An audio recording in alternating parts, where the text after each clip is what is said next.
طبعا اول ما تبص للصور هتقول لي ان احنا مش في مصر، احنا يا اما في تركيا يا اما في اسبانيا، وانت جاي تعرض عليا الحضاره الاندلسيه واللي حصل في تركيا وتحكي لي تاريخ الدوله العثمانيه. هاجي اقول لك لا، بس احنا هناخد حته من تاريخ الدوله العثمانيه بس هتكون في مصر.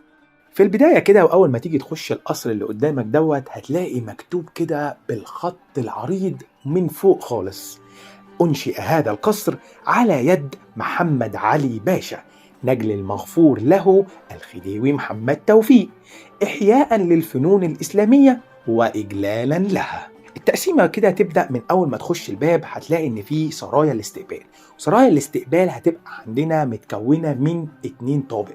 الطابق الأولاني هيبقى فيها حجرتين، حجرة للتشريفات وحجرة لكبار المصلين.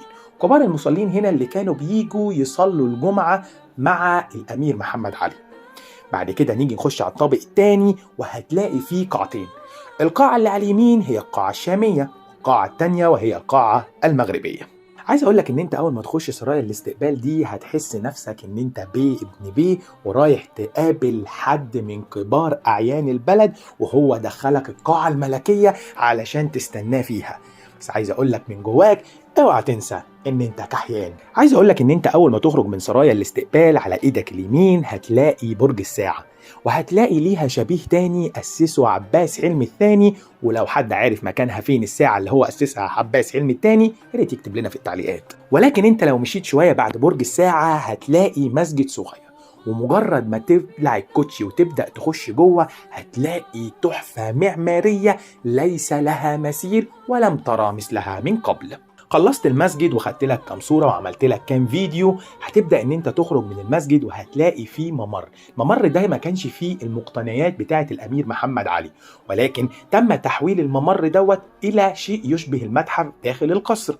والمتحف هيبقى جواه الكثير من الحيوانات والطيور والحشرات والبرمائيات اللي كان هو بيصطادها او كانت بتجيله هدية. وعلى فكرة في انواع كتيرة جدا نادرة ومش هتلاقي زيها. طبعا انت دلوقتي مستني صورة الحيوانات والحشرات والطيور اللي احنا قلنا عليها اللي هي النادرة دي، بس انا احب اقول لك ان انا ما صورتهاش للاسف في الفيديو لاني شفت ان الطابع المعماري اهم ان انت تشوفه من الحيوانات والحشرات دي، لان انت ممكن وانت بتزورها تقدر ان انت تشوفها وتقدر تشوفها بعينيك، هتبقى افضل بكتير من ان هي تبقى في فيديو. لكن الطابع المعماري هو اللي كان واخد كل انتباهي وكل الصور اللي موجودة في الفيديو.